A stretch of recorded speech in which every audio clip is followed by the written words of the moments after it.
Are you one of the many busy professionals working in offices day in and day out? Do you wonder how some people grow their wealth fast, retire early, and play on workdays? Well, you're in luck, because Ginny Bolling hosts this show, Pivot to Prosperity, where she interviews people that can do just that. Play on workdays. Many guests have become financially free. She also interviews people that are on their journey and people that are in support roles, like attorneys, contractors, brokers, and others. Commercial real estate is the common element. She is on a mission to be sure busy professionals know they can own substantial commercial properties too, like apartments, self-storage facilities, and others, and not have to do the work managing them. Passive investing is the key. Syndications are the typical method. Tax write-offs are some of the biggest rewards. Ginny and partners find the deals, build a strong team and business plan, then offer the investment opportunities to passive investors. New episodes are released every Tuesday at 12, so watch for new releases. If you want to get involved, let us know. You need to get pre-qualified to hear about most deals. See the show notes for contact information. Hello. Ginny Bolling here with Pivot to Prosperity, brought to you by Pivotal Real Estate Investments, where we help our investors build wealth and income through commercial real estate that also improves communities. Today we have Harmonie Borden with us, and Harmonie's in Utah, right? Yes, I am. Very good. Well, welcome. Thanks for coming on. Thank you. We've been chatting as usual. We always talk before these, and so we try to recapture the most valued pieces that we've already talked about. But I want Harmonie to tell us not only how she ended up with a name like Harmonie, but about her journey into real estate. Well, thank you. Harmony came from my mother, who at the time heard an Elton John song from Yellow Brick Road, Harmony and Me. And she would sing that to me when she was pregnant, and it just stuck. And so that's the song that her and my aunt, and they'll sing to me on my birthday and holidays. And it's kind of like our thing now. But it's Harmony with an IE and not a Y. So it came from Elton John. Cool. And how'd you get into real estate? I got into real estate by the persuasion of my husband. 3.5 years ago, he was ready to make a big change in his career, and I wasn't quite ready because I loved what I did. I finally felt like I found my calling. I was in the medical field for 10 years, and then I shifted over to doing casework for the military, where I was contracted for 13 years. And I loved what I did. Every day it was something different. And I loved serving those that I got to work with. But he was just, exhausted from his career and wanted to make the change. And I was like, I don't know how I could even go into real estate, not knowing how I can help the individuals I was helping. And he's like, I know there's a way you can help them. There's always a way that you can help them through real estate. So I moved to Utah by myself with at the time, my son was 11. My youngest, he's now 15. And we lived in a hotel for 4 months because during COVID, Utah was one of the strongest states in the US. They were doing wonderful. Got off the plane with my mask and they're all looking at me like, why are you wearing a mask? I lived in a hotel for 4 months because the market was so good. It was really tough to find a home. During that time, I said, okay, I'm sitting in this hotel room. We're on Hawaii time because that's where we left, Hawaii to Utah. And my son was doing online schooling that didn't start until 11 o'clock in the morning. So because he was still in school back home, what was I going to do during this time? We couldn't be out looking at houses. He had school. So I started taking real estate agent courses. And I was like, okay, I'm starting to catch on. And once my husband got here and we got settled, we just dove in, and I started to see the value there that I could bring to others, and that, creative finance and all of these things. It was just amazing to me. Why didn't more people know about this? I didn't know how to buy a house before. And that's something I talk about in my social media and my stories. And I knew how to find deals. I, come from humble beginnings. I bought a short sale thinking it was a clearance sale and things like that. But, fast forward to learning all of these things that we were doing along the way were some type of creative finance and investing for our next phase in life. But now to find it on the level we have and to throw ourselves into it, it just made a world of difference. And so to be able to pass that on is huge. Right. It is. It's a gift once you get the big picture and you can share it. Very Yeah, good. Very good. definitely. And so, yes, you were doing some very interesting things when you were in Hawaii and working with service members. Yeah. And so, yeah, you saw all levels of need, it sounds like. So, Yeah. There was, being in Hawaii, we have, you're separated by islands, by ocean. say it slower. Hawaii is how I would say it. Hawaii. So, Well, I was specifically in Maui, and it was, we're divided by ocean. So every island is very different. The way of life is different, the pace is different. So the resources were very different. And that's the casework that I focused on, was getting community resources available for service members and their families. I was an advocate for them. Um, I was a part of the Yellow Ribbon events. That's pre and post and during deployments, to help them and their families navigate the challenges that they would have and resources that they would need. We also had, so I would teach resiliency, disaster preparedness, which is huge, and suicide awareness and prevention, which that was also huge. And I got to be a part of childbirths for those who were deployed and couldn't be there. I got to go into schools and help be advocates for maybe a grandparent who normally didn't deal with those things because the parents did and the parents are deployed. Just trying to help be that. It's almost like being a peace of mind for them to know that they have somebody in their corner for a lot of different things that they had to go through. yeah, and I thought it was very interesting. You told me like you don't even think of it like a big sacrifice, but you volunteered for 5 years, if I understand correctly, so I that they would know that you're trustworthy. I That's did. that's a big And deal. it wasn't on purpose. I volunteered for selfish reasons. My brother was young. He was single at the time. So his wife, now then girlfriend since high school, they said they needed volunteers. And my husband was traveling a lot for work. I was by myself on Maui with my kids. And so in that aspect, I was in the same situation as the women, right? The wives were left at home with their children. So I got to spend a lot of time with them. Volunteering felt natural. And my sister-in-law and I decided, let's split a position. But I did it to be the nosy sister.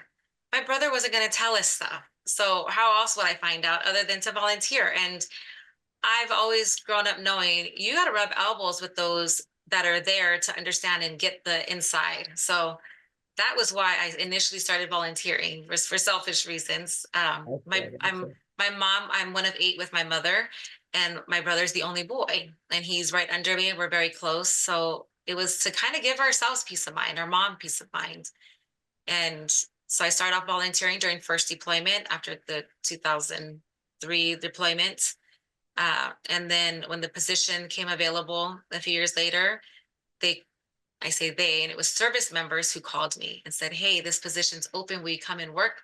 You know, and I'm like, you guys are crazy. I went to high school with you guys. They're my brother's friends. I used to kick you guys out of the house. You drove me crazy. And they were like, no, but now you get to get paid to work with us.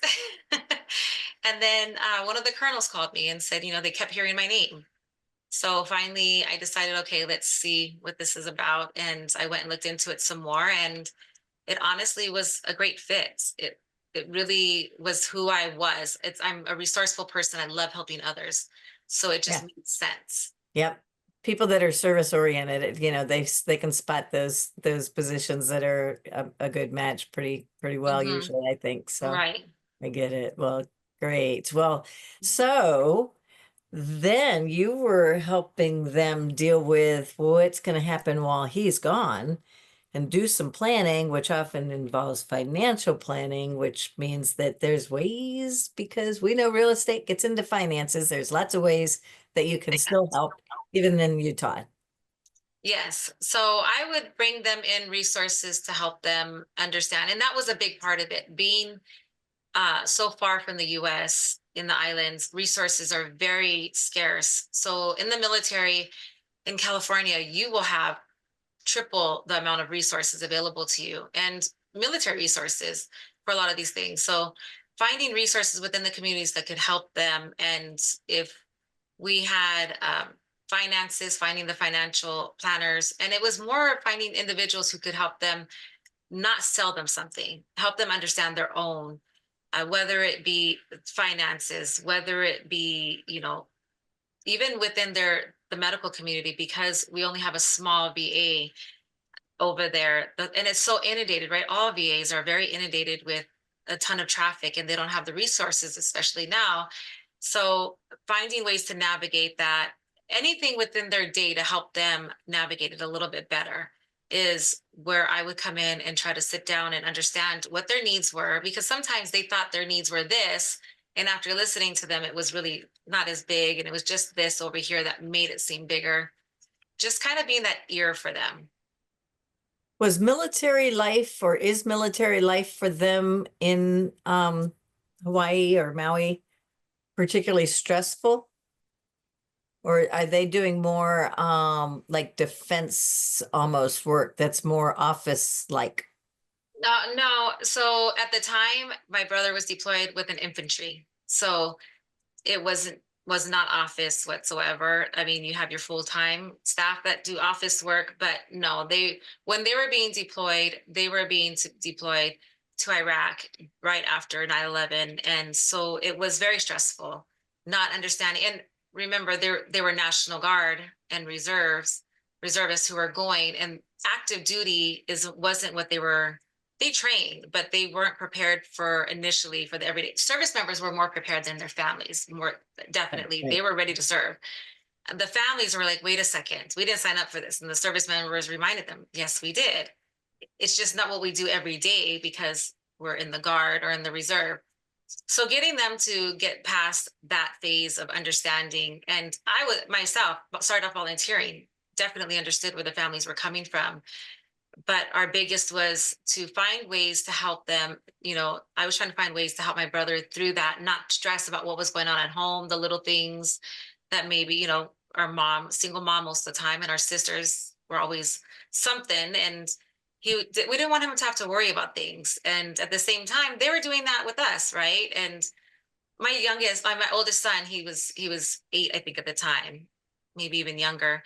And he really took it hard when my brother was deployed. And he envisioned Rambo. He's gonna go in there and he's gonna be in the jungle. And he's like, that was, a little kid.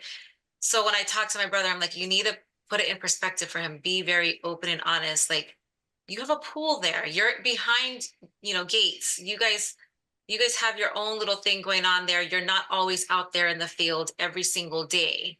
And just help him understand that you do have a place to go back, and it's not in action like Rambo, where you're living in the jungle. Just trying to help him understand that it wasn't, I mean, it's still so dangerous. You're just trying to help the kid not worry about it every second of the day. And that was what we eventually, when I went into my full-time position, was just trying to help put it in perspective for the families and helping them identify the different resources available to them so that they didn't feel the stresses, because no matter what, you're gonna stress about them being away. So something like not watching the news every day. A lot of the news that we were seeing was already old news. And so it was things that they were they were concerning themselves about and worrying about, but it was something that happened a week or two ago and it wasn't in their area. Things like that, just helping the families understand and helping them with the resources, because the less stress they had with dealing with the other things, the less stress that would give them, because then it didn't feel as heavy. So my kids give me crap about my corny jokes, but you gave them harmony. Well, I hope so. That never came up. Nobody else thought of that. No. That's what you did because you care so deeply about it, obviously. Well, So, yeah. And harmony is peace and harmony. Anyway, maybe you can use that now. Anyway, so tell us what you're doing now. You've got a few things that are cooking, exciting stuff. So why don't you talk about that? Yes. So, few things. I have a lot of things going on. We have our fund, Rise Capital Investments, and 3.5 years ago, we started investing. My husband and I were primarily doing our own, hard money ourselves. We came to Utah to retire. Our older kids were already out here in the mainland. Our oldest was in Arizona, and our daughter was just finished college in Oregon. And we needed somewhere to be in the middle of the two Neither one of them wanted to come back home. And my husband's career was huge and it took him away. He lived on another island for 20 years. I refused to move there. Being originally from Los Angeles, I did not want to move to Oahu, where it's smaller, more people, and surrounded by water. You have nowhere to go. So we moved to Utah. We chose Utah and decided to do some real estate investing in our retirement phase. And then that's when I started to realize retirement isn't just what you think, right? Retirement isn't just stopping and being on a beach or on a mountain or anything or in a river, just with an umbrella and your drink and relaxing every day. It's whatever you want it to be. And my husband is very much a workaholic. I'm definitely a community person. And so stopping didn't make sense. So finding something that could help us, and that was within real estate. So he initially wanted to do fix and flips and buy and holds. I did not want to do fix and flips unless I could be Joanna Gaines, because on the show, she's just pointing to things and we'll do 1 or 2 projects. But we quickly decided we didn't want to do that. And we went to a local RIA, Real Estate Investors Association meeting. And we met a gentleman who was like, well, if you guys don't know what you want to do yet and you have capital, I need capital. Would you loan it to me? And that's how we got into lending. Started doing hard money lending. We did about 14 million of our own for the first year and a half, 2 years. And we just kind of dove into real estate and educated ourselves as much as we could. My husband really navigated to commercial because of his prior career. It was something he already was familiar with. And it was just easier for him on that aspect. I was diving into creative finance. I loved helping first-time home buyers, veterans, helping them understand what they were looking at, to see the home more than just a home, but as an asset. You know, people work so hard for their money, finding ways to have their money work for them. And your home can do that for you. So I was diving into that, and, you know, fast forward, here we are with the fund where we found a way to, we have an evergreen fund. We do debt and equity. Right now, we're heavily focusing on debt. We already have a lot of investors we had previously been working with, and it's worked out nicely for our investors. So our investors can make 10 to 12%. Our terms are 6 months, 10 to 12% APY, and our term is for 6 months. So it's an easy, comfortable place to be investing your money while they're trying to navigate what else they want to do next. Our equity, we are, you know, navigating it the way the rest of us in commercial real estate are, waiting for something to change so we can find some good deals out there. We do JV and some other deals as well. So we have a lot that we've been a part of. I think we started off already before we got into commercial real estate and investing. We were already LPs in some syndications, and then worked our way quickly. I think we only did 1 or 2 deals as LPs, and then quickly navigated over to GPs in probably 6 other deals. And that's around the time that we started the fund. And the fund, we own an RV park in Texas that does great. And the community there is amazing. I love it when we go visit. They are the most family oriented, humbling group of people. They're fun. I always tell them I'm going to record you guys. So you guys are like watching an episode of some kind of series of sorts. It's pretty funny. And they fish all day. A lot of them fish every day. We're on a lake. Then we JV'd on some townhomes in Texas as well. So we have a lot that we do on the commercial side, within the fund, outside our fund. We just try to find what works, what's going to get us some good returns and be a win-win for those bringing us the deal, for the people we're bringing into the deal, and for ourselves. So you're not tied to any particular geographic region, or what's your criteria to help it with it? Typically, we're along the Sunbelt states, but we're not opposed to hearing or seeing things elsewhere. You know, these days you just never know where you might find a good deal in these small towns that pop up that are quietly growing. You know, there's a lot out there. We're very agnostic. We want to see what works and what our investors want too. And then we help them understand it. My husband does the underwriting. I'm definitely not the underwriter. He does the underwriting and he's very conservative with it. We want our investors to feel comfortable that, you know, this is a comfortable place. You know, he believes highly, and we all do, in being diverse. So having your money being somewhere comfortable while you're doing something with a smaller percentage of it being a little bit more risky. And it depends on where they are at what phase in their life, right? Where their journey is taking them, on what that looks like for each one of them. Great. Well, so, and then do you have a minimum and maximum that you're looking to deploy? So the entry level for our fund is 50,000. And in any deal they bring on our debt deals, if they bring in 200,000 per deal, they'll make the 12%. Anything under that will be at 10%. And so a lot of our investors have gotten very comfortable. They'll start off with a smaller amount, you know, maybe 100,000 to maybe eventually we have them working up to 1 million, where they just keep my money working. This is comfortable and it's making me good returns. It's secure. They feel comfortable. All of our fix and flips that we invest in with our investors that come to us for capital, we are going to do it in states that we have eyes on the ground. So Hawaii, Idaho, Texas, Utah, things like that. And we're going to be where we can easily access it with, you know, flippers who we've been comfortable with. They have a good track record. We're not opposed to working with anyone who's never worked with us before, but we want to vet them. We take it very seriously. So we're doing a lot of due diligence on that side of it as well. Good for you, right? And so you said entry of 50,000, then you said debt 200,000, but that's, you're talking to lend, right? So if they bring in 200,000 on the debt side, they will earn 12% per deal. If they bring in the 200 per deal. Okay, but so, oh, so you have it per deal. Okay, so you have a customizable fund? Pretty much, yeah. It's an evergreen, Okay. so it's Yes, to help them. And Right. so with our equity, of course, you have to look at it as an investor and they have to choose what they want to invest it in.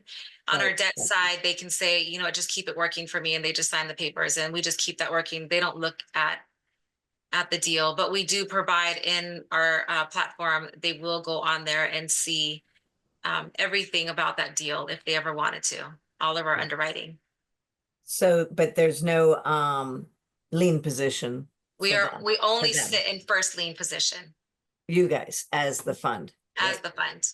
Right. So we Okay. only sit, and that's what gives them the sense of security, right? Right. Yeah. Mhm. But so say somebody wants to borrow from that fund, Mhm. they approach you, and that it still needs to be that criteria you already said. So what Mhm. is the minimum you want to loan and the maximum to loan? So we stay away from the luxury. They take longer to move. Yeah, and so we will typically stay first time home buyer right above that level. We will loan a 60 to 70% LTV. And we also do the construction draws. So we will help them do the purchase and the construction. Then they're not having to go out and find, you know, any kind of gap funding for anything. We do it in draws. So it's comfortable for our investors, our capital investors, our partners that will come in, because they're seeing the work as it's being done. The flipper will send us pictures, videos. We even go with some of our investors to the properties and walk them if they want, so they can see the work firsthand if they want. And it just gives them more sense of security. Right. Yeah. Yeah. Good, good. Okay. And is there a maximum amount on the loans? Are you doing multifamily or is it strictly single family? We concentrate more on single family. Multifamily, we haven't had too many come to us. I won't say that there's a maximum, but I would say that anything up to 1 million is going to be probably as close as we're going to get to a maximum on a multifamily. And it just really depends. Here in Utah, it's very hard to find a multifamily that's going to give you some good returns right now. So Yeah. Yeah. It can be yeah. challenging, especially with all these big, big disasters we've had the last few years. Insurance is killer. Yes, insurance has been big. Yeah. Yeah. Okay. Well, that's good to know. All right. And then your syndication world is really behind the you're really putting more time into the debt fund? For now, yes, we put more into the debt side. We are open to hearing from syndicators and sponsors if they just, we have in our website, they can bring us and, enter all of their information there. And then we'll just do a high level overview of it. If it's something that looks interesting enough, then we'll do a little deeper dive, look at the pitch deck. And if it's something that looks really good, then we will definitely take a deep dive into that and then see what our investors think. They're going to make the ultimate decision whether or not we truly partner with them, because if it's not something that intrigues them, then it's not something that we're going to go and try to raise for if it's not intriguing to our investors. Right. So if somebody that's listening to this wants to go ahead and say apply for some kind of a loan from you, what would they do? So you would go onto our website, Partner with Rise, and at the top of there, it should be, there's an invest with us for potential investors who want to come in and bring their capital to us. And then we also have another area that people who want to bring us their deals, they can go and click there and submit their information. Okay. Okay, good. All right. And all right then. So that's been very insightful. Like I told you, I hadn't talked with anybody yet that had a debt fund in any depth. We ended up not really going into it for one reason or another. So this has probably been a little illuminating maybe for some people, and I hope so. I hope But so. now I'm going to ask you that big question I ask everybody. Is Okay. there a pivotal person or event that brought you to where you are now, or that's pushing you forward to some particular goal? Definitely. It's my husband. He, like I said, the pivotal event was he was a CEO of a large retail chain back home, and he didn't live at home Monday through Friday. He was living on another island. And then he missed out on a lot with our kids, our older two. He wasn't around for all of their events and activities. And I was always volunteering and at everything I could be. And he would try his best to be available, but there were times where he just really couldn't. And then during COVID, he didn't come home for months, couldn't really travel. So there was a lot there. So when he needed to go through his change, it took me a minute to be as understanding as he would have hoped I would have been at first. I was like, wait a minute, you've done this career for nearly 30 years, and all of a sudden now you're just like, I'm done. And it wasn't fulfilling him anymore. It wasn't he's we get older, you start to reflect on things, and it was really hitting him hard on how much he had missed. We still have our youngest son, and that's when I was like, okay, it's really time for him to look at something different. And we were hit with a lot of challenges before we moved. His father passed away, and they were going to move with us. My mother-in-law is here with us. However, it's almost like every roadblock kind of just gets thrown at you before you make a change. And it's you sometimes thinking the universe is telling you, or something, some kind of sign is saying, don't do it. But he was feeling those golden handcuffs. And we were like, we need to push through this. We will be stronger together always. And I've always believed in him. And, the things that we can accomplish together could only be even bigger than what we were doing individually. So to try to find a way to make that happen. And that's what we've done, which is now coming forward. And fast forward 3.5 years later, we have Elevate Côte d'Ivoire, our nonprofit. And he knows, serving community is always something we've all been passionate about, but he knows how passionate about it I am. And it's been amazing to be able to do the things that we love. Real estate has become fun. I mean, it's hard work. People make it sound like you're retired and you have nothing else to do, and it's just this fun life. And there's a lot that goes into it, but then there's a lot of fun that it brings you, right? It brings you a lot of time freedom. I can choose when I want to do it, and I can do it from anywhere. So it gives me the freedom to concentrate on the things that we're passionate about. And he has more family time. Actually, my kids are like, this is weird. We see dad all the time now. So our daughter has, since she's been here with us in Utah, and our oldest son brings our grandson up to visit us multiple times a year. So we get to see the family a lot more family time. So Nice. that was the big pivotal for me, was him going through his change that kind of forced us all into a change, which wasn't bad at all. Oh, that sounds like a very good change, right? Very nice. Yeah. All right.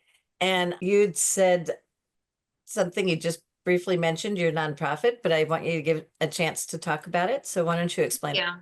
Yeah. Elevate Côte d'Ivoire. It's oneelevate.org. We do a variety of things there, but essentially it's to bring a better life to those in the Ivory Coast. It's West Africa.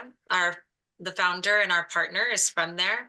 We met him at a real estate meetup and asked him what his whys are. And that's big for us, right? For those identifying their whys, rather than somebody just saying, oh, I'm just getting into real estate because I want to make money. If you really understand what this is about, you know your whys. And he knew his whys right away. I am here so that I can set myself up with passive income so I can go back home and serve my community. And that really resonated with us. We had him over for dinner, and then that night we established our virtual assistants. So we have a virtual assistants program that you can hire a virtual assistant with us to help you with your social media, any kind of administrative things like that. We have one virtual assistant that helps manage our RV park. I have another, well, same one who actually helps me with my townhomes. They answer the phones. Their English is a little bit harder to get through sometimes, but they can easily do text messages and emails. They understand our rent rolls and things like that, which is really big. It takes away from those $10 tasks in your day, things like that. So it's really helpful. We have VAs that help us within our VA business and our nonprofit. So on the ground, we're getting into agriculture, real estate. We're looking to open up a university. So and we have in this last month received our official 501c3, and that's been huge for us. So we can officially raise for the university. We also teach. So if you want to learn tribal dances, French, cooking classes, we have artwork. This is one of the art pieces behind me. And it's, we just find any way to help them. We've been there, we're going again this year, and we talk to a lot of entrepreneurs, and they are all entrepreneurs there. Unless you work for the government or a large organization that, brings their business there from other countries, you are an entrepreneur. They have multiple jobs. So we try to help them so they're not hustling and working 3 jobs that are barely making them $10 a day. So we're just trying to find any way we can help. And I would say if anybody wants to help and you're not sure, you don't have the time, we definitely have our nonprofit you can donate to. However, you can also buy some amazing art pieces. You can sign up for some great cooking classes, especially if you like spicy food. And if not, you can hire a virtual assistant, or if you have time, you want to teach something, definitely reach out. That's something that we'd love to hear from people. Great, great. Well, we'll put all that information in the show notes too, but go ahead and tell people your preferred way to get contacted too. Well, you can find me on LinkedIn. All of my social media is with my first and last name, Harmonie Borden. And my email is in there. I also have partnerwithrise.com.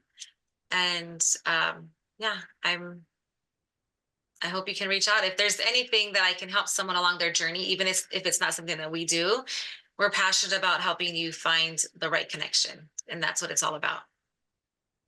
Terrific. Okay. And Borden is spelled B-O-R-D-E-N, B like boy, O-R-D-E-N. Yes. Because some people will only be listening. It goes on iTunes and Spotify. Yeah. So it's Harmony with an I-E, not a Y. And that too, And right? then, Right. Yeah. Yeah. Great. Well, very good. Well, thank you so much for coming on, and we'll be talking soon. Thank you so much, Ginny. You're welcome.